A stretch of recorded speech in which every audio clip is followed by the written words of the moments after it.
So I remember struggling financially. I was struggling so bad, man, that my cable got cut off. And my son came home from school and he was like, Dad, why we can't watch TV?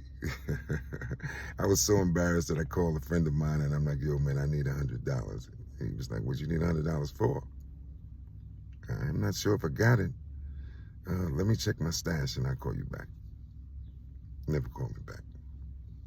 About 15 minutes later, somebody else called and I'm like, yo, man, I'm stressed out. And he was like, what's going on, man? I said, I need about $100.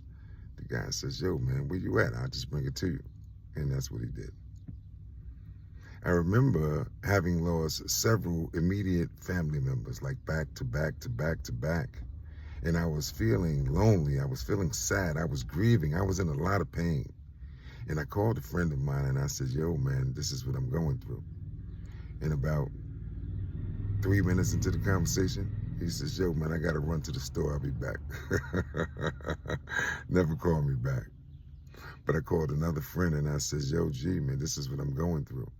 And she listened for like 45 minutes. And she listened to me. She cried with me. And at the end of the conversation, she says, Raheem, if you ever need me, if you ever need to talk to me, you call me, because I'm always going to be here. I remember being as wrong as two left shoes. I was in number 11 School Park and I ran across a guy who was selling some drugs. Long story short, I took all the guy's drugs. About 3 days later, he caught me slipping, him and about 4 or 5 other guys. And I made my way out of it some kind of way down to the liquor store on Monroe Street. And I saw a guy who I just broke bread with, and I'm like, yo, man, I got some beef at the park. And he was like, how many of them is it? Then he says, what did you do to them? Then he says, well, give me a few minutes, I'll be up there. I turned away. I was frustrated, man, but I was young and I was too stupid to be scared. So I headed back up to the park. I got to Monroe Street and Myrtle Avenue and I heard another voice. I heard a guy say, yo, Raheem, what's up?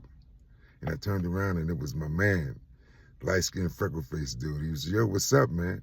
And I said, yo, I got some beef in the park. And he was like, what? Where? And he's walking in front of me towards the beef.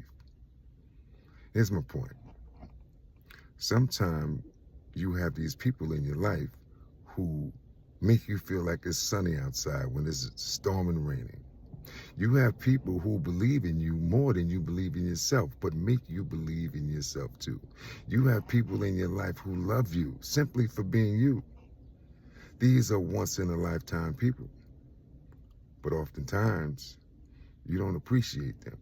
You don't show them the love and respect that they deserve, because when you are struggling, when you're going through some pain, when you're going through some issues, when you're going through some struggles, they're the first person you see when you get through the other side, because they've been there with you all along. Pay attention.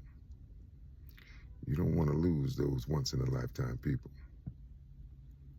Stay grounded. Stay focused.